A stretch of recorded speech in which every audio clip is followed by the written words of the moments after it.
This is Visions Under Construction, a chance for our guests to share their visions and tell us what they're working on. For their continued support, we'd like to thank Simwood.com, who can turn you as a developer into a telco. Why not make Cloudonics your communication partner? Go to cloudonics.io. You can find everything about the VUC at vuc.me, thanks to Bluehost, and thanks also to zipdx.com, the conference bridge, and to voxphone.com for local rate dial-ins. And that brings us to today's February 9th, 2018. Let me do this while I speak. All right. Cut me your world. 2018, May 14th to 16th in Berlin. Lots of folks that you would love to meet are going to be there. This is a great conference. I love it. I've gone for the last 3 or 4 years. Berlin's a great place, and it's probably by far the most interesting conference in Europe right now. Speaking of conferences, we have our couple of our sponsors and ZipDX as well, sort of a sponsor, really. Let me switch over my camera, who are going to be at IT Expo. And I'm going to ask Mr. Michael Graves, who will also be there, so you can throw tomatoes at him. He's speaking there. Michael, tell us a little about that, please. Well, this outfit called TMC has this event called IT Expo. There's one in the spring-winter and one in the fall. This year's spring-winter version is happening next week in Fort Lauderdale at the convention center there. It's quite a substantial show, and I'm just looking up the presenters because there's a laundry list of people there. And just a second here, speaker list. People you would know. Well, Jeff Pulver will be there. That's quite interesting. I'm glancing down this list for people who might make sense. James Tagg will be there. Nir Simonovich from Cloudonics will be there. Eric Klein, his partner in crime, will also be there. There's just a great long list of folks. Chris Howard from Digium. Fred from, well, the Barrickery is what I remember Fred from, but you know, Right. Big Fred will be there, and he will be doing his thing. Basically there's asterisk training and free switch training on Tuesday next week, and then the show is from Wednesday to Friday. Bernard Ababa from Microsoft will be there. He's been a guest some time ago. That's quite good. And I keep scrolling down. This is just quite a lot of folks. So it's going to be a good time. David Frankel and I will be there from ZipDX. David is going to be not presenting, but he's going to be part of a panel talking about text messaging in the enterprise. One of the things about that is it'll be the first sort of public unveiling of a new service we are launching called Text DID. That is a text gateway for owners of large blocks of DIDs. Simon Woodhead is going to be there. That'll be cool. I have actually not been at, well, I think, yeah, I've been where Simon was. I think I was at ClueCon. We were both together there. Yeah, there's just a laundry list of people. So it'll be quite good. But it has meant that this week has been hellaciously busy getting ready. So. Right.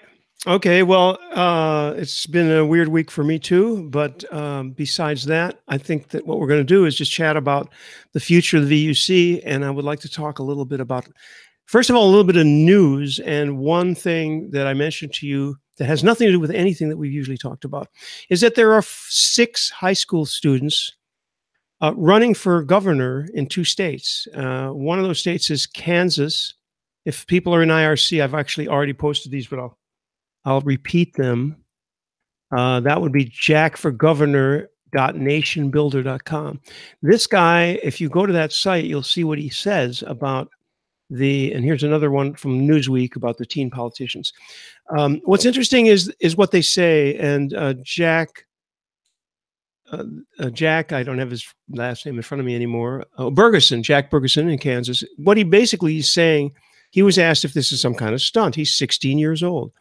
And he said, this is not a stunt. And although I'm not of voting age, I am in the education system, and it needs a lot of improvement. The state is doing very poorly, and he mentions the minimum wage and the fact that he would like to change the fact in his state that people have to work 2 or 3 jobs to support their families because the minimum wage, is not controlled in a way that would help.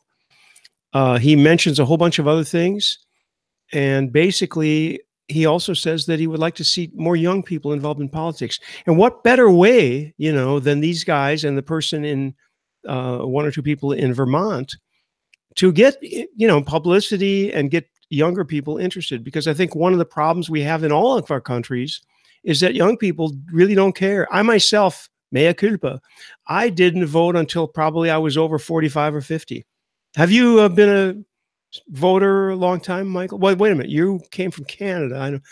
Where do you Yeah, vote? see, this is a problem. I'm a Canadian citizen, so I have voted in Canadian elections, but I've lived in the U.S. now for 19 years, and consequentially, I'm a green card holder, but I'm not a member of the electorate down here. We are going about changing that, though, in that I have applied for citizenship. It's a process that will take some time. But well, if you my need a wife basically said, if you need a reference, I'm there. My wife basically said, you can't comment on goings on down here if you're not having some, involvement. So there we go. Well, that's great. And you have continued to. At what age did you begin to vote in Canada? If it's not indiscreet. 18.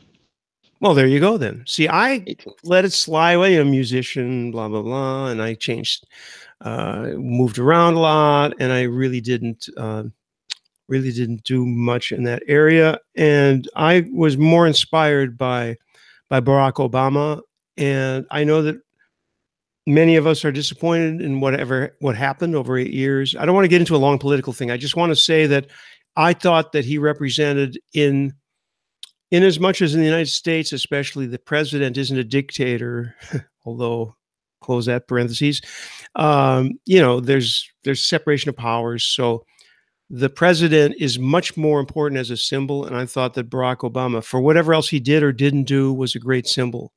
And to an extent, by the way, Bill Clinton also, and before Monica. And the reason I say that is because people were happy, people were optimistic. Business probably was good because people enjoyed the idea that things were going well. Whether that's true or not doesn't matter. What matters is the feeling in the country. Do you agree with that at all? I mean, even though you can't vote in the United States, you are living there and therefore a part of it.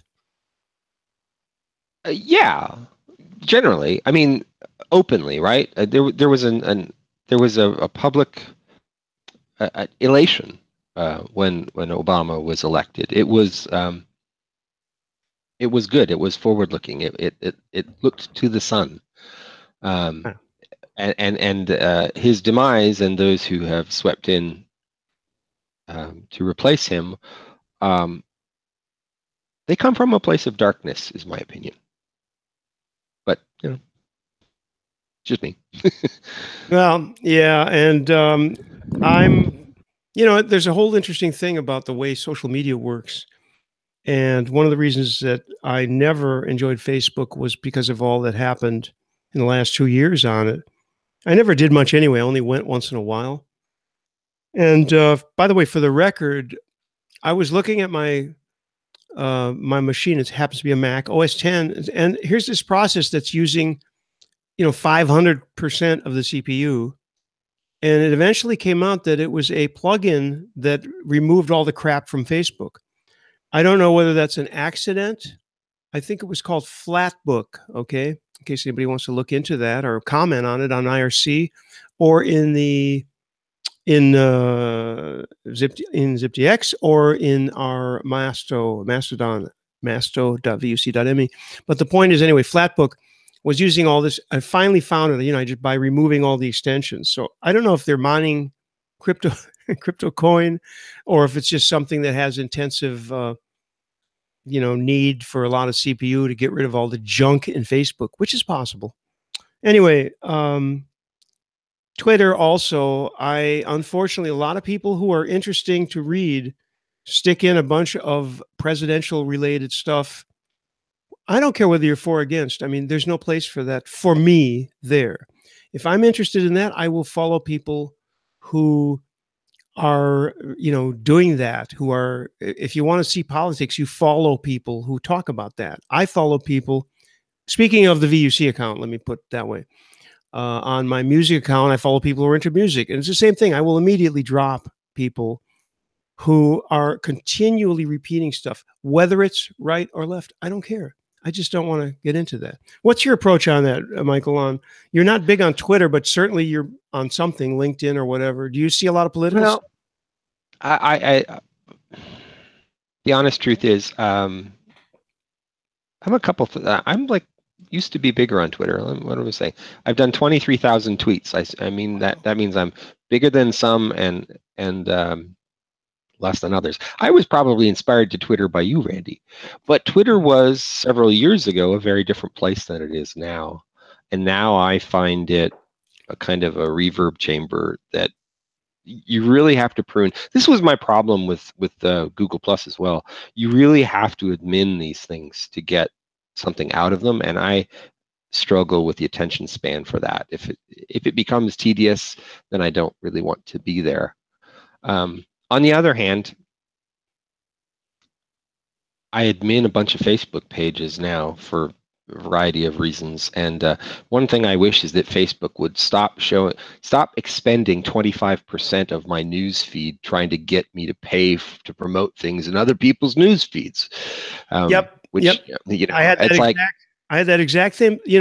Was doing the admin on the VUC thing, and so you've got your notifications. They stick it into your notifications, like so-and-so wants to friend you, or somebody reacted. And then it's like a lot of other people promoted. That's what you're talking about, right? Bunch of us. Yeah. And I'm like, well, I'm sorry. I just don't care. And especially when it's like, they should know from the nature of the organization that you are, that they're representing. Like if I'm, vice president of communications for a local civic association.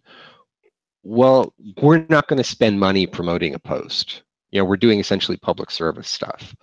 And so just no, right? And there needs to be a way to turn that off, in my opinion. Yep. Now here's a related thing though, and something you probably haven't encountered, because I don't know if they're available in Europe or outside the US. There's this thing called Nextdoor. Mm-hmm. If we're talking about social media constructs.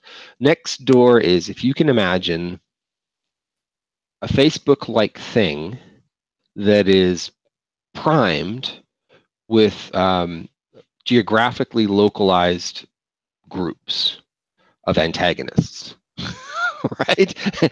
And so you can only, if you join Nextdoor, you get to see, or you get sort of automatically to see all of the people that live within your neighborhood and the neighborhoods that bound your neighborhoods. So they're in the Bay Area, of course, and they're becoming quite successful.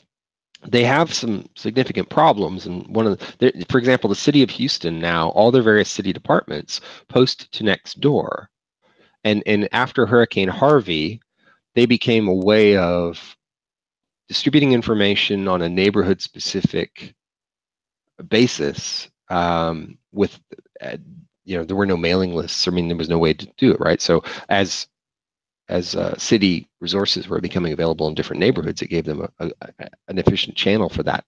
The problem of it is, though, is it's like civic associations, and it becomes this constancy of bickering about, well, we don't want speed bumps in our neighborhood, or we do want speed bumps in our neighborhood, and right. So it, more than Facebook, it jumps very quickly to revealing the worst of human nature, and I wish that it didn't. Sorry. There's a parallel. By the way, Revo in the IRC was talking about the hat, and he reminds me, the reason I put this on, I'm not trying to look cool or anything. I just wanted to remind people to go to EFF.org and donate, because I think they do really good work. And you get the hat if you have a certain level. I'm not even sure. It might be 100.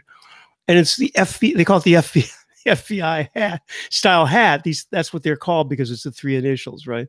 Now I'm not going to take it off because I have hat hair for whatever hair is left. But he also mentions, and this is an important point, that John John Perry Barlow passed. You knew that probably, Michael.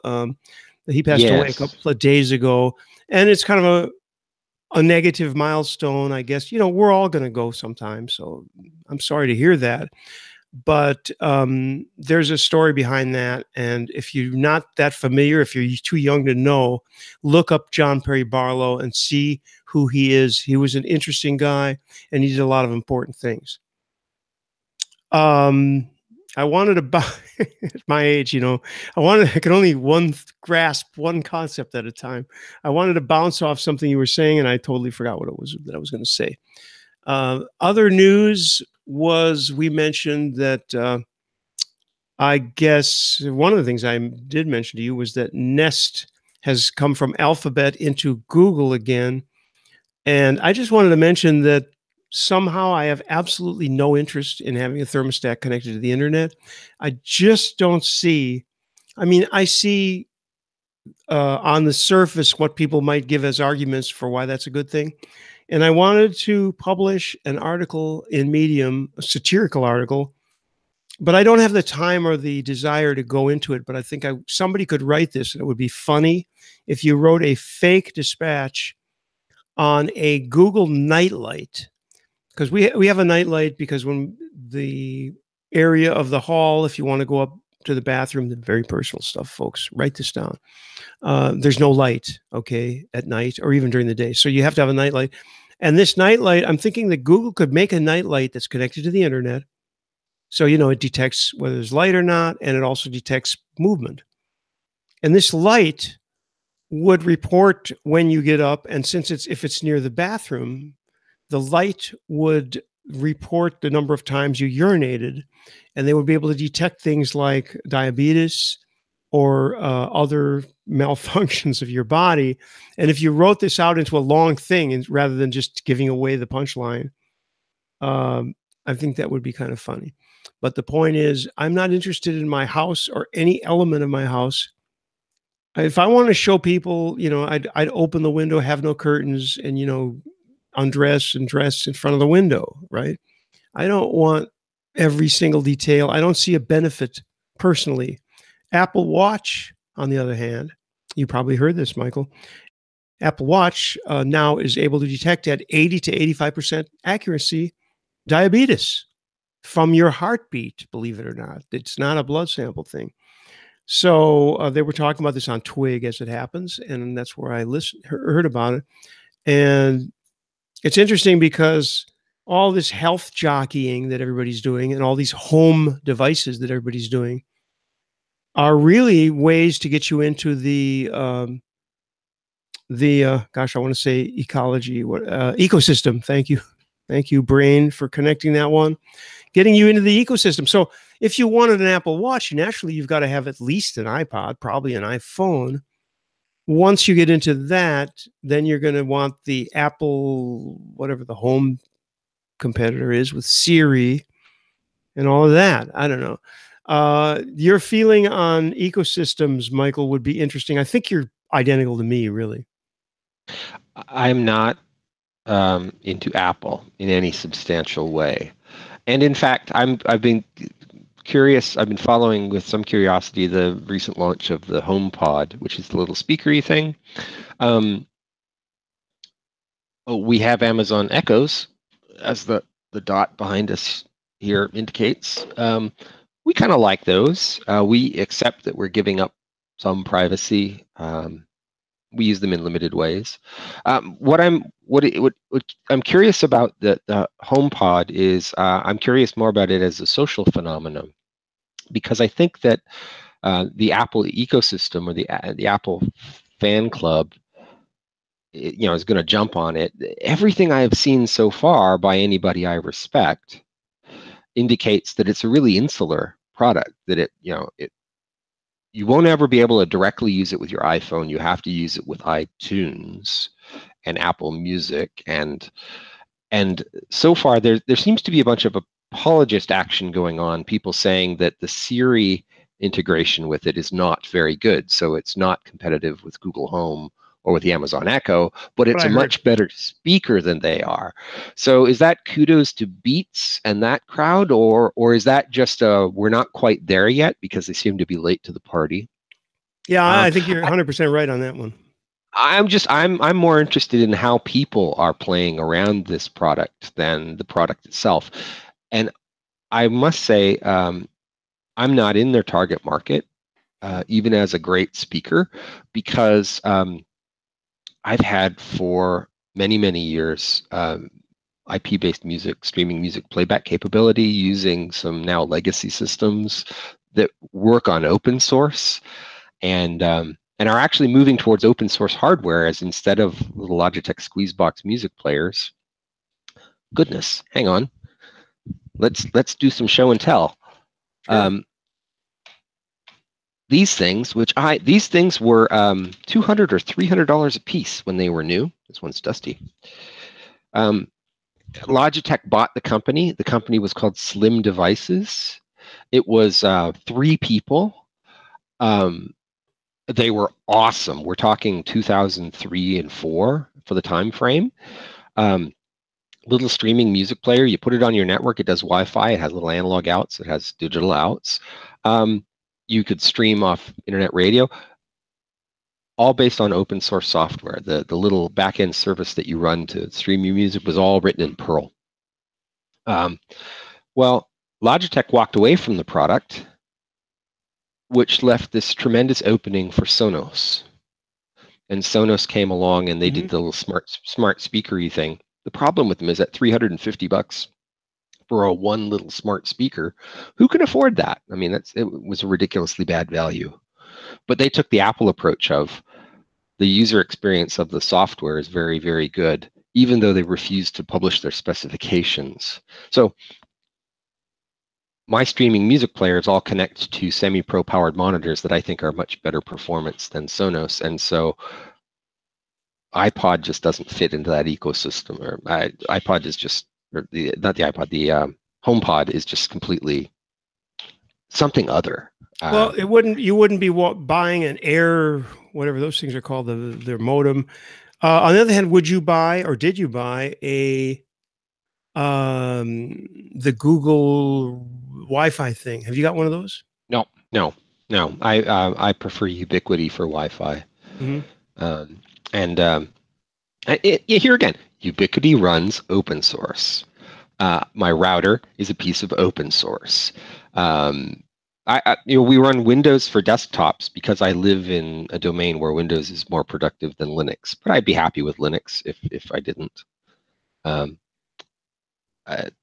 There's a lot of open source in my life, and I like it that way. There isn't a lot of Apple. You remember a few years back we had Mark Abrams on from Mosset, and he had a phone thing that was a dock for the iPad. That's what drove me to buy an iPad. He sent me their gadget. That was so nonsensical. He sent me a $300 gadget, drove me to spend $600 on an iPad.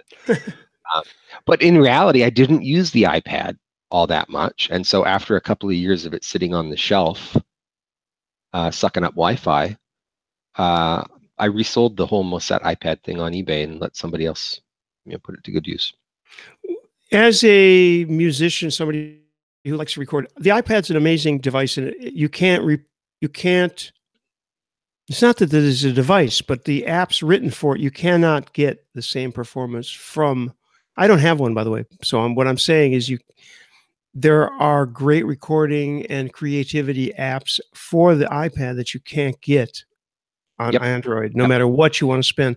And it's funny because the software you use on Windows, vMix, is it? Is that right? Yes. Is not available on anything. Is not available on Mac, and that is far beyond. Well, I'm not familiar with the upscale, expensive Mac stuff. There's probably for $500, you could probably get something. I'm just not that interested in going there. Well, once you go to professional tools, tools by which people earn their living, then things become a little bit different. But I will say, the creative community has always been an Apple stronghold. Yeah. And so it makes perfect sense. And there are wonderful multi-track audio recorders and just all kinds of things for the iPad that you'll never see for Android. And I kind of openly admit that here's another interesting thing. I love my Pixel. My Pixel has destroyed my relationship with my Android tablet. Oh, Because even though I have the NVIDIA Shield and I've had it for a year, and I bought it for a specific purpose, but I loved my Nexus 7. The Nexus 7 was a fantastic tablet. A Nexus 4 and a Nexus 7, they were like family, and I could move between them fluidly, and I could see a reason for both. With the Pixel and the NVIDIA Shield, the Shield lays idle. It's not up to the task. Yeah, Revo says my Nexus 7's all died. We have two Nexus 7s in the house. One is used, my wife has a second gen, and that's generation, and that's used for watching video, which it does very well. Does everybody have M Player? Is that what it's called? I think M Player is the finest app I've ever used on Android for anything. It's just so well done. It's a great media player. Anyway, she uses that, and I use my Nexus now for as a tuner because I need to. When I'm playing saxophone, I need to stay in tune to watch it. And yes, they were great tablets when they came out, which was 5-6 years ago. What was the first gen? I should know because I bought one immediately. First gen was 2012, and I bought it immediately. And then I was so happy with it when the next one came out in 2013. It was like, heck yeah. I have an extra battery for mine too. I mean, if somebody really has a use for this, well, now that it works as a tuner, it's extremely useful. I have a good tuner app, and it's extremely useful for that because it's big, so I can turn it on, use it as a tuner, and be, be at some distance from it with a saxophone and be playing notes and looking at it very carefully. So that's great. There was an interesting theory behind why NVIDIA got into that whole Android tablet game, because technically speaking, they were making chipsets that were enabling other people to make tablets and phones and such. And they did a tablet called the Shield, and the Shield was decent, but they pitched it at gamers, and it had, as you can imagine, coming from NVIDIA, a very good video chipset. And the Shield K1 was the second gen one, even a little bit better. But they literally shot that product in the head when they got a contract to build games for one of the game console makers. I think it's Nintendo. And so, lo and behold, there's no third generation NVIDIA tablet because they're now making a tablet for Nintendo, and they don't want to compete with that. So that was what they were aiming towards, is that OEM business. Anyhow. Yeah. But we was going to talk about Randy today. Well, we were, but that's the desperation topic. But we could, and the reason I even wanted to do that, I'm speaking to Larry Taylor. I've done a couple of hours of interviews with him already, and it's going to appear on this stream eventually. They're not video; they're all audio, 100% audio. But Larry Taylor played. He's 75 years old. He's played with a lot of people, and most notably, he played with Tom Waits for years and still plays, I think, with him. He's recorded a lot with Tom Waits, but he also was a founding member of Canned Heat. And in his young, first days, he played with bands like the Monkees. Now, the Monkees was kind of a constructed industrial, whatever you want to call that, cookie cutter band. They did well, but Larry wasn't a part of the conception. It wasn't a real band. It was like Spice Girls kind of concept. Anyway, he played with all kinds of important people. He's got a really interesting career. And while I was talking to him, he turned it around and started interviewing me yesterday when we were speaking, because we've known each other for years and we played together a couple of times. So I thought it might be interesting. Maybe it's hubris, but to hear how I came from Minneapolis, where I was born, to the founding the VUC in 2012. Love the new format, by the way. Oh, great, Revo. That's excellent. Thank you. I appreciate it. So we'll get to the VUC in a second, but Michael, if you want to start that, we can. I can't Okay, remember just where give it me starts. 1 second. I'm going to. I have to get. I have. One of the things I like about my new computer, sort of as an aside, is I have switched. I've switched from two monitors, um, which I've used for many years, to a single high-res monitor, and that's it's a bit of a Sucks. transition. But it sometimes means that my VUC window goes behind as I'm doing something else Right. in some other window, as I'm trying to multitask. That's a And perfect as example. You just put your thumb on something interesting, which is that Windows for years did not have virtual screens. I know that obviously they do now, I guess, or at least you can buy them easily enough. No, But they do, and what I've been learning is all the built-in tools for window management, and it's just not second nature. I was on a Uh, flight, Michael. I was on a flight, and a woman in front of me, a young woman, she had a MacBook, but what difference does it make? She was looking at, and she was flipping video. She was talking on Skype. By the way, she was on a flight. She's talking to a guy, I think may have been a professor or something on Skype, and she was flipping around between the guy, the spreadsheets, doc. I absolutely was in total admiration.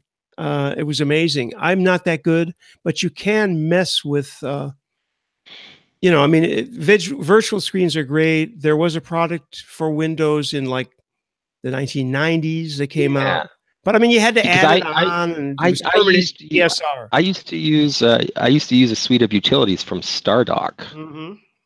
called Object Dock, which was wonderful.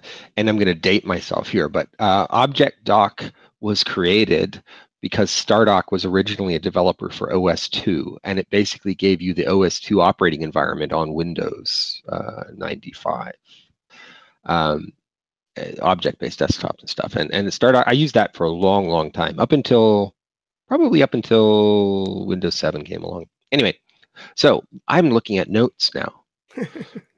Um, and part of this is, I'm influenced by the fact that I am listening to the audiobook of the life history of the biography of Thomas Dolby, and just music, 60s, 70s, 80s. It's all fascinating. I went to school. I started in recording studios, and then television was just an easier way to make a living. Recording studios. Problem with recording studios is everybody wants to be there, and which makes no way to earn any money. And it's yet another thing that has pretty much disappeared when everybody's got the power of a recording studio on their Windows or Mac or even almost iPad now.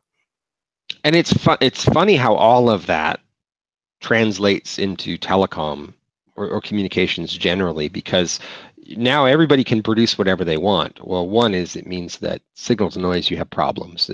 Just because you have a 48 track recorder on your Mac doesn't mean that you're a great engineer, know how to mic things, can get good sounds, etc. Also, I think that all that stuff is insular. And the reason I say this is I have a nephew who's a wannabe songwriter.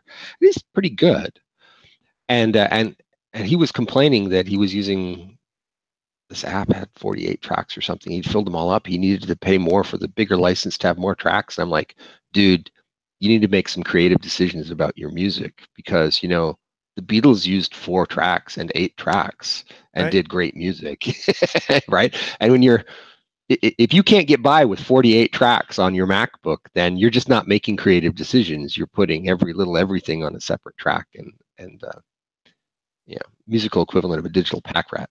I don't Anyway, know if you heard of this guy. All right, I keep delaying the entrance into this topic, Michael. But since you're a Windows guy, there was a guy out of Las Vegas who was a professional engineer, and he had a thing called SAW, Software Audio Workshop, I think it was called.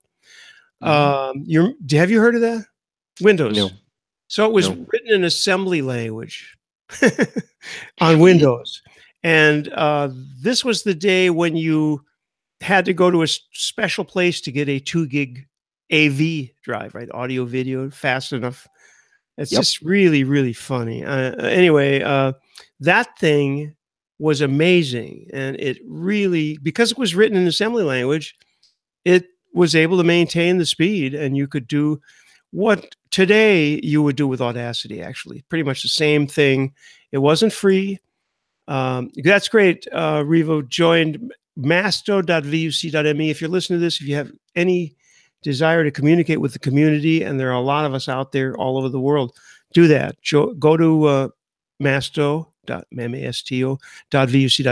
and join us. That's great. All right, Michael, ask me anything. Tell me about your first gig.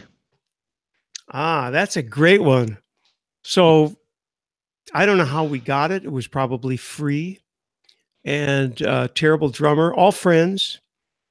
But one of the people in the band actually went on to do interesting things because it was Owen Husney, and Owen signed Prince to his first recording contract. He developed Prince as an artist. Prince crashed on his couch for 6 months in Minneapolis. But anyway, the first gig was at some kind of a dance, small event, someplace, high schoolish type thing. My mother told me before I left, because I'm like 16 or something, she said, if you make a mistake, keep going.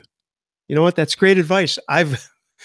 Except that now in jazz and blues, if you make a mistake, repeat it a few times. If you repeat it twice, nobody will know it was a mistake. But anyway, we bought cherry vodka, which is what people used to drink in high school when I was a kid, or orange vodka, if you preferred the orange flavor.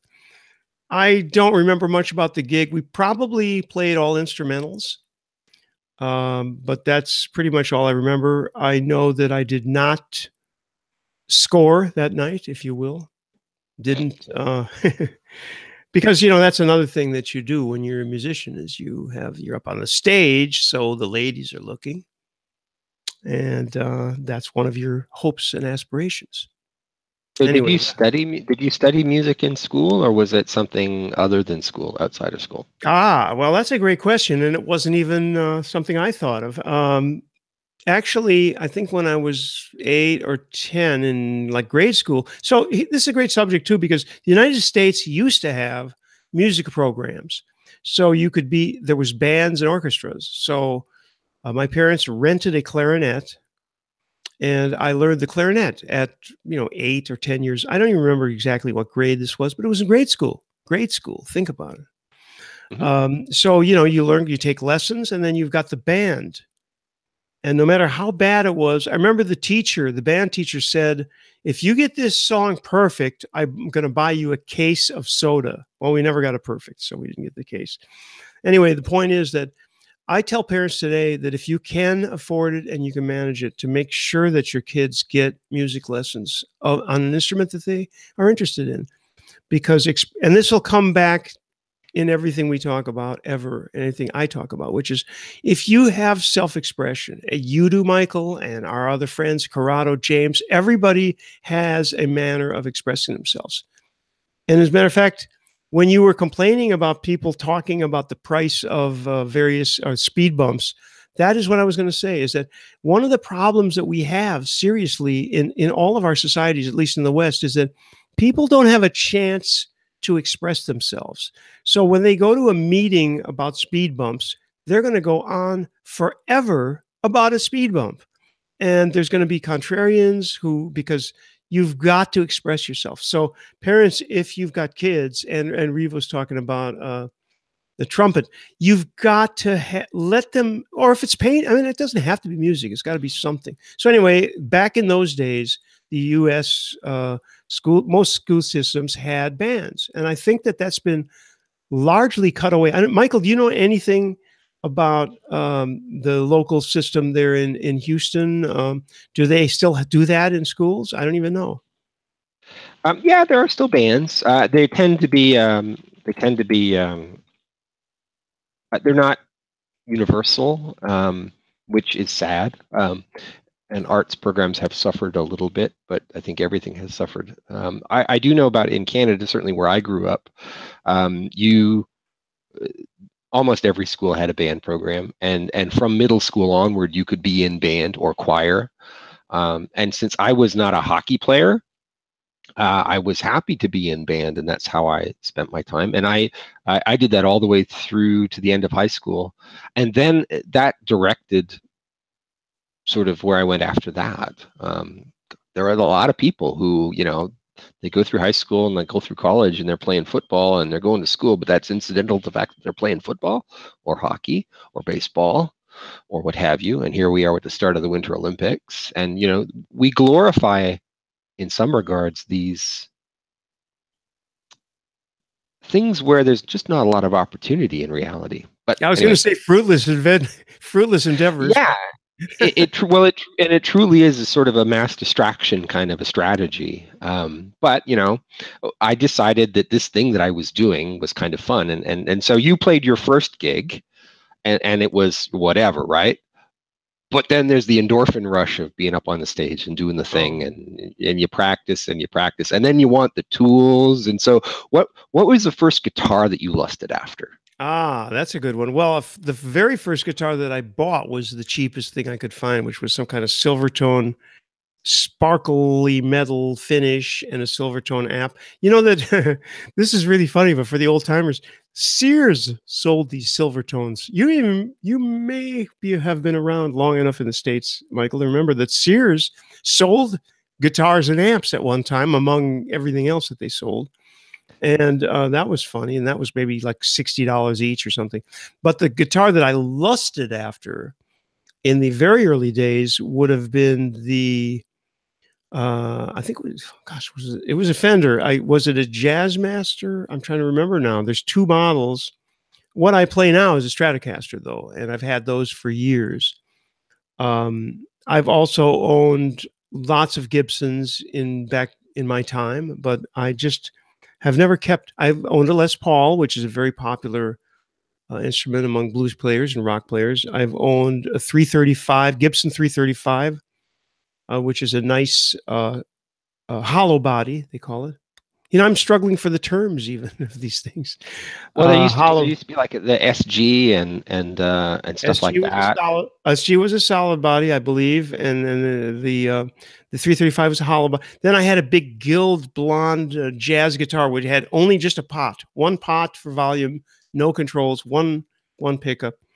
And these days I'm playing a lot of synthesizer. I've got a Roland. Now I'm going to have to remember the name of it. I look over here, but I can't see it. GR, because the Japanese love to go backwards in numbering. So I think the first one was GR50. This may be a GR1. I can't remember. Why is that? That's nutty. Isn't that? Have you noticed that though? I mean, the 50 is way older. Why do they go backwards? I don't know. I think this is, and there was also the VG8, which is a guitar simulator, an amp simulator, or emulator. Sorry, emulator. Anyway, but the thing is, I've not been much of a big hardware guy. And you asked about education. And so other than the clarinet, I never took guitar lessons. Occasionally, people would show me a couple of things. But mostly what we did in those days in high school was we would listen to records.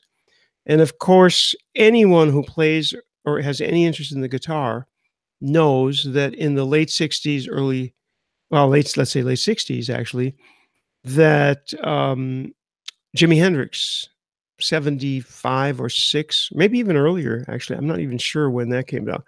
But the Hendrix Experience came out, and every person who owned a guitar, unless they were studying classical music, I guess, tried to imitate and learned Little Wing and all those songs. And to this day, anyone who plays guitar could probably whip out some parts of Little Wing or other Hendrix tunes.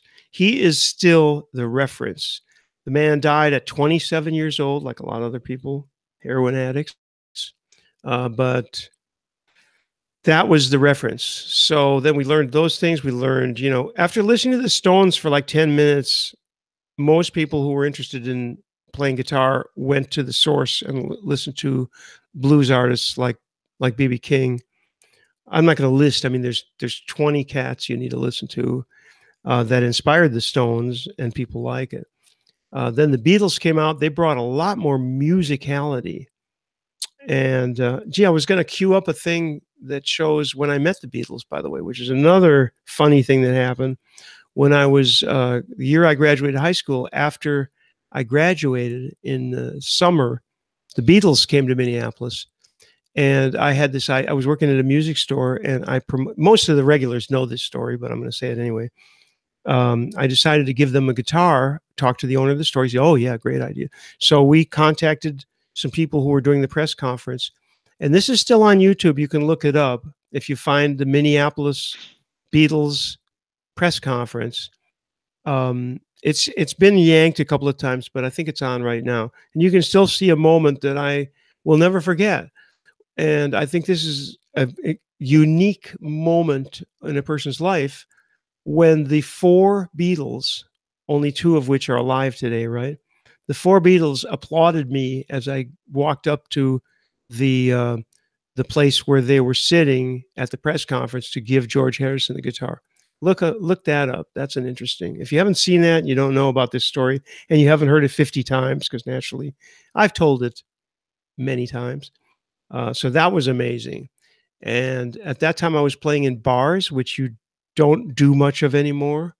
So that also was an education. Point is, you play every night. I was playing 5 and 6 nights a week, as a lot of people were.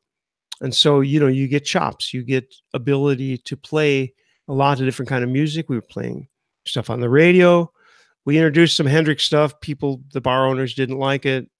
They didn't like the psychedelic type things, but we brought it in anyway. We had to. So that was that.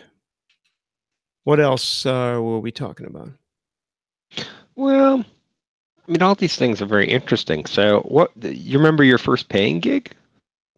Well, the first paying gig would have been at the not the Whiskey Go-Go, the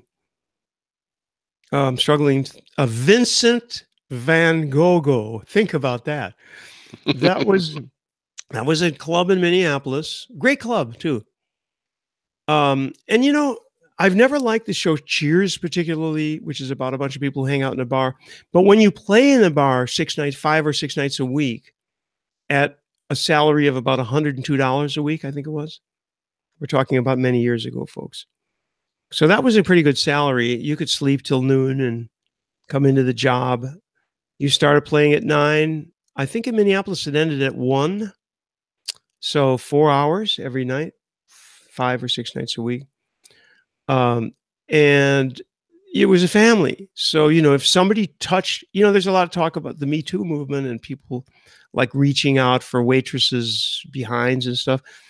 In the bar, when you played in the bar, we were all brothers and sisters. And if somebody, I'm just going to say it, if somebody, slapped somebody's ass, the guy would be beaten up generally or something, or at least thrown out. There were consequences. Yeah, there were consequences. Good. Thank you. That's a good way of putting it. There were consequences. And we used to imitate. There was also a lot of fights in the bathroom. Then the toilets were just behind the stage. So we used to joke around.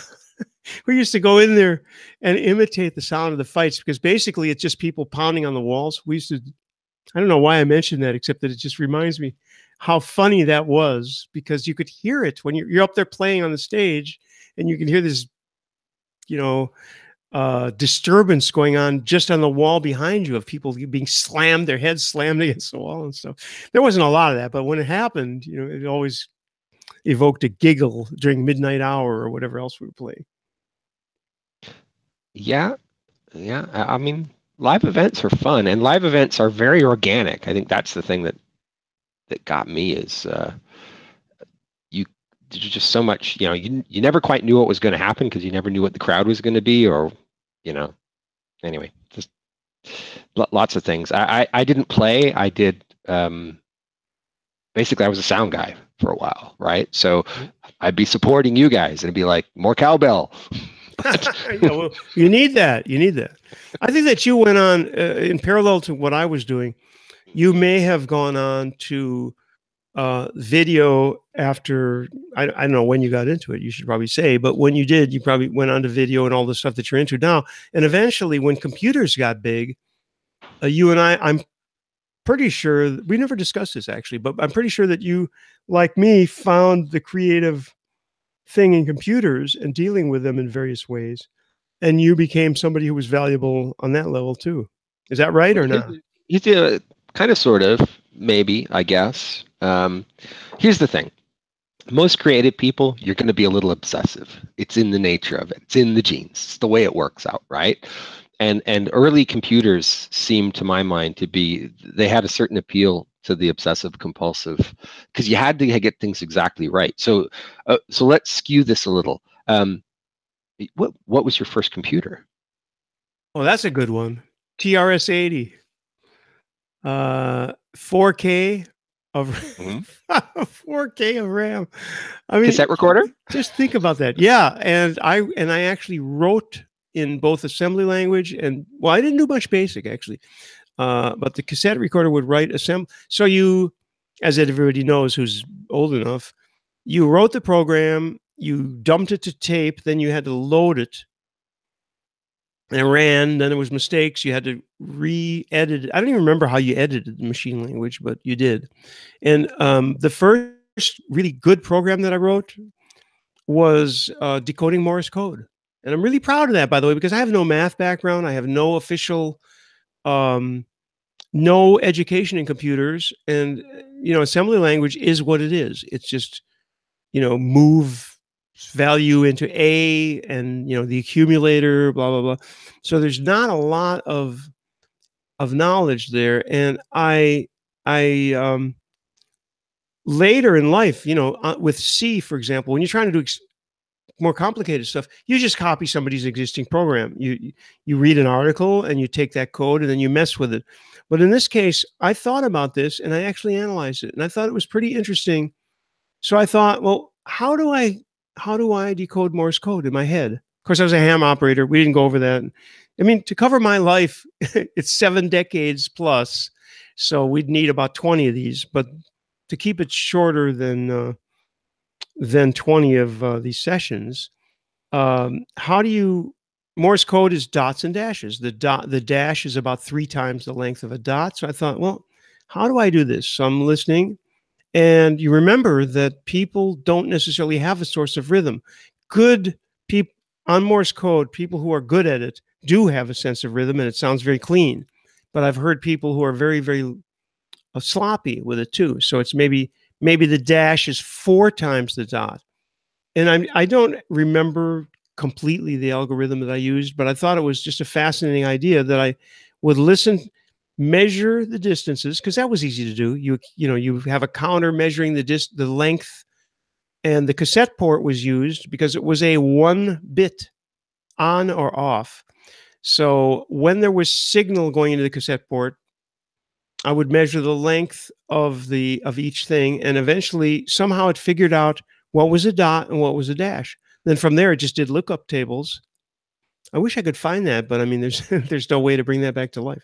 But that's probably the best thing I've ever done that required actual intellectual, an effort to do, and it worked perfectly. And I adapted it later to RTTY, and I was picking up the gendarme here in France because they used to transmit just below the FM band on like 87.7 or something. So that was great. And that was supposed to be published in 80 Microcomputing. I don't think that one was, but I had a bunch of other articles that were. Anyway, that was TRS-80. Then I got the extension, got it all the way up to 48K. So I felt good. 48K. That was a stack of RAM. Back in the day, and it was expensive. It was really expensive. Yeah, well, you had to buy the extension, which cost something without the memory, and then you had to buy the memory. By the way, I can remember very specifically the MX80, the first printer. You may have owned one of these. These were the first printers that were affordable. $600, didn't come with a cable. $600 today. What is $600? We're talking 1979. $600 would be, I mean, that's probably at least 2,000, if not more, I think. Oh yeah. Anyway, I remember buying or lusting after my first color flatbed scanner from HP, and they were connected via SCSI, and so they came with an interface card and a big fat cable, and they were like $1,200. And now your cell phone takes better images than those scanners did and works much faster. That is absolutely crazy. Yeah, for sure. So you're playing professionally. I mean, how do you go from playing and getting paid, just getting paid, to then what? If somebody says something, yeah. How did you find yourself first in a studio? Well, that's funny because I think the first time I was in a studio was for a commercial for the Milk Foundation. We're in Minnesota, so milk is important, I guess. Cows and all that. Milk, it does the body good. Well, in those days it was everybody needs milk. And I can remember distinctly we played, and we had a singer in the band, and the singer sang the lyric. And the lyric was, everybody needs milk. I hope I don't get YouTube. Somebody may have copyrighted that. And so we met with the advertising. I mean, these are people who are drinking in the bar, came and go, hey, would you guys like to record a commercial? So that was the first thing. That's really funny, but that was the first thing I got paid for. Mm-hmm.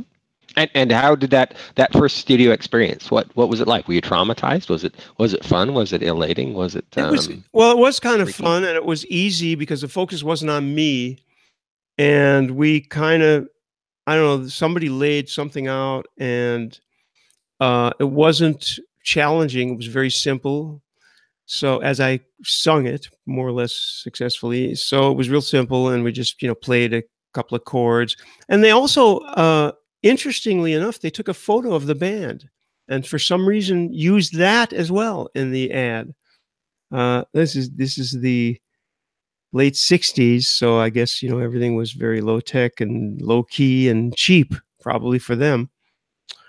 Shortly after that, anticipating your next question, I moved out to the Los Angeles because I wanted to make it big, and I did not do that initially, but in 1972, which is a few years ago, I was playing in a band with a guy who was was drumming with a band called Kaleidoscope. And Kaleidoscope was a band that they may have even played at Woodstock or at some of those kinds of things. And that's how I met Larry Taylor, who I'm talking to now for a series.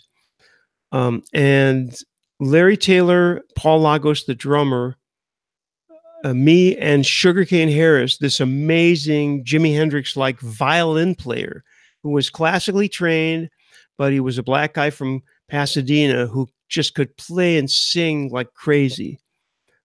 He had a little problem with drugs that kept him from ever getting as far as he could have, but he was amazing. And when we played, we did start a band. We played. Larry Taylor left the band. Another guy came in, a friend of mine from Fresno, Victor Conti. Victor Conti went on to play with Tower of Power and Herbie Hancock. Larry Taylor, of course, Tom Waits, and he had already played with Can He and all that. And I, the next year, toured Europe and Asia with John Mayall. And I've told a couple of people who I've met who are Australian, I said, well, if you're in Australia and you were born in 1974, I may be your father. I don't know. There was this, because we played in all these cities, and there was a bunch of funny press on that. Again, a lot of this stuff will be revealed in more detail if anybody cares about it in the series I'm doing with Larry Taylor, because we really, really get into all this stuff. We're talking about him, but we're also talking about experiences that he and I had together. So it's going to be interesting. It's going to be on this same feed. And you know what, Michael, we've been going, I mean, you know me, I could talk for another 2 hours. Rather than do that, Revo, I don't know, Revo, how old are you? If you were born in 1974, there's a large potential there. Just wanted to say that I wanted to talk a little about the VUC and the fact that, first of all, everybody probably knows that it was started as the Asterisk Users Group, because I met Mark Spencer by a happy accident, because his folks, 73. Well, too early. Couldn't have been, unless he's in California. Where are you located, Revo? Wait a minute. I think there's some, let me get my lawyer online here. Mark Spencer, when I was got interested in Asterisk, Mark was on IRC back in the day on the Asterisk channel. And he said something, threw something out there about being in Paris. Well, we had this little meeting, and I actually started an Asterisk users group in Paris and had a bunch of French guys, and we met once a month or so. And I was telling Mark, this podcasting thing, 2007, I go, yeah, I think we're going to do this Asterisk podcast. Mark thought this was brilliant. He loved it. He said, that's great. We'll do anything we can for you. Well, as it happens, one of the things they did was they asked us to change the name, which I understand, trademark. So we did change the name from Asterisk Users Conference to VoIP Users Conference, which everybody knows and has known for however many years it is, 11. End of last year, I really wanted to change because I joked with you and Corrado, who's I think listening, about the V word that we only use now between each other, right? VoIP. It's an ugly word. It really is ugly. I mean, VoIP. It's an ugly word, and it just doesn't have so much resonance now. In 2007, it was a big deal. I could call the States. We could call all over the world. You remember Bellster, I'm sure. Free world dial-up. We could go on and on. VoIP was a thing, and it's still a thing. But I mean, everything is over IP now. You can almost have sex over IP. SIP. No, that's already taken. SOIP. Oh God, somebody write that down. Sex over IP. I'm going to write it down. SOIP. Okay. But anyway, VoIP is not a thing anymore to me, and I think that most people would agree. If you look on Twitter and you're following all these feeds, and people are talking about SIP phones and something. Yeah, and you could do this and you could do that. I mean, yeah. All right. Go ahead. You sound like you want to say something. No, I mean, every so often there used to come around every year or two, around the beginning of January, somebody would do a VoIP is dead post. And it's, disruptors don't stay disruptive, right? They do their thing and move along, nothing more to see here. And that's kind of where it is. There are occasionally interesting products and services and new ideas as things evolve, but the action is all someplace else, right? And for many years, the action has been, last 5 years anyway, the action's been in WebRTC space. Yep.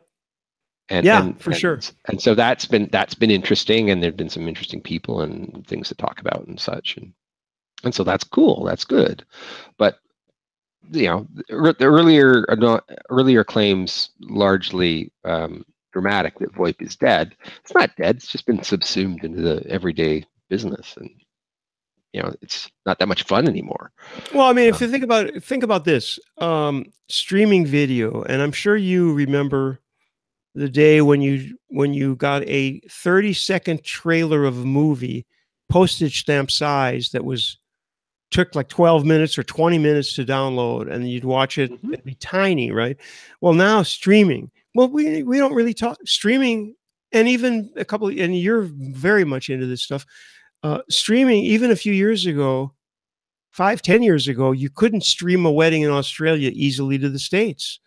And now you could do this on Facebook. You can do it on Hangouts. You could do it on live stream. There's like 50, so video streaming, even in HD, maybe even in 4K, it's not a huge deal. They're doing it from space, for Christ. I mean, it's just, it is what it is. It's not that it's less important, but it's there. So it's less disruptive, that's for sure. Oh, yeah. It's not now but I'm going to take you back to desktop publishing, because and this is for the Mac users out there, because years and years ago, I worked for a magazine. I took a sabbatical, basically went to work for a magazine for a while down in Baltimore, Maryland, and the magazine was produced by a mechanical paste up, right? And so we were having things printed on very expensive machines, and then cutting and pasting these sheets of stuff to make the pages, and then having color separations made. And this was an elaborate process. Well, that was revolutionized by the Mac, particularly by an app called Quark Express, that all of a sudden you could set type, you could do documents, and in 5 years' time, everybody and their dog could do their own newsletter and print it on your laser writer, and lo and behold, that was transformative. But and the same thing happens everywhere, right? It happens with all things, and that's where we are now with streaming video. Is you can do streaming video from your phone. That doesn't mean you're going to be able to do, business quality, effective marketing. So I actually think that there's still a lot of room. There's still a lot of room for people to learn about things and for new services and stuff. And definitely, and I think that just to speed things up, because I'm such a too much talk. I'm sorry, I can't help it because I've lived a long time, and there's so many things that I would love to tell people about. Let's get to visions, and I think that the people that we've talked to over the years, Michael, and you've been here since at least 2009, if not earlier. We've talked to people who have visions, but we haven't framed it in that way. And so we start talking about products and services, and that's great. I mean, but they are visions mostly, usually. Mm-hmm. And I would like to get visions, and I don't want to talk only, we'll pretty much stick to technology, I guess, but also I want to get into music because it's the thing I'm into, but whatever it is, visions are interesting. And by the way, next week, Chris Matthew is a guy who is serial visions. I mean, it's going to be interesting to talk to him to see. He's on doing Compute IO now, but he has had all kinds of visions. Last week, Paul Vixie, internet pioneer. He probably sick of hearing that, but he was not one of the inventors of the internet, but the man is sincere, and he has things he wants to say, and he has things in his head, and he has visions. And he shared some stuff. If you haven't seen that last week, by the way, you should tune in or at least listen to it, because Paul is well-spoken, and he has a lot of interesting thoughts, and he is, like me, he's not a young kid, so he's experienced a few things. And he was there from the early days. I mean, DNS is not an insubstantial thing that he did. The point being that we're going to be talking about what people are inspired by. And I would like to get much more into that human aspect of it. We're humans. You and I know each other. We have James and Corrado and Andy and Tim Panton. And all of those people do have visions. And I would much rather try to tilt the VUC, which is why we renamed it Visions Under Construction. Because if your vision is already constructed, in the case of somebody like Chris Matthew, he's gone on to the next vision. You know what I mean? Or look at, terrible memory, the guy from Tesla, Musk, right? He's serial visions. I mean, he has a vision, he does it, and then he does a vacuum cleaner, flamethrower. I don't know. He's got all kinds of stuff. Yeah, some people have visions after too much Sip Smith or wine or whatever. Anyway, this is where I'm trying to head. I hope people will enjoy it. Hey, if you don't, drop off. That's fine. I have nothing against that, I'm tired of focusing after 11 years of this on just the latest, calls to SIP or even WebRTC. The next thing, if there's a big WebRTC-like movement, we'll certainly cover it, and we'll get into it big time, and we'll try to get the people who are running it, the movers and shakers, to talk to us about it. But in the meantime, we can do what we're doing now, which is to talk a little about the news, shoot the breeze, and it's a more human, less forced thing. So let's look forward to having Chris next week. One of these days, I'm going to interview Michael Graves, maybe after the IT Expo thing, see how he did. He's very concerned. Or we'll get David on. David hasn't been on in years. Get David Frankel on here. Hard to pin David down to such things these days. I know. Did we mention that? I think you did, but I'm going to say this again. at IT Expo. If you guys are going, guys and ladies or whoever, if you're going to IT Expo, we have Simon Woodhead, who's going to be there, and he's one of our longtime sponsors and the really interesting guy. You want to go meet him if you're there. Of course, Nir Simeonovich and Eric Klein, who I've known for 10 years at least. Also, these are super interesting people. There is no necessarily some kind of professional connection you need to make, but these are people that you want to know. They're good people to know. And of course, Michael Graves, I just knocked my other earphone out. Michael Graves is somebody that you definitely want to know too. And I wish I was going. If I was, I would meet everybody. Not a big fan of Florida, but it's closer than Phoenix, which is where Chris Matthew lives. Chris is going to be, it's going to be crazy fun. Chris is one of the most gracious individuals I've ever met. So he's obviously extremely bright. He's done a lot of high visibility things. You'll want to check him out. And again, I want to remind you, I don't have my slide up, but Camellia World in May. If you have any chance to get to Berlin, this is a thing to come to. Come and meet Fred and his lovely wife, Jenny. They will have cookies. I don't know how, probably won't have enough for you if you're listening, because I'll be eating them all. Anyway, Michael, thanks a lot for doing this. I know you have other things you need to do. Appreciate it. And whenever we don't have a guest, I probably just take to the air and do an Ask Me Anything. I can't help it myself, you know. Well, it's cool just to chat some days. It is, and I appreciate your input. And hey, you know, I might even play some alto sax one of these times. So be afraid. Be very afraid. And tune in next week for Chris Matthew. Thanks, everybody.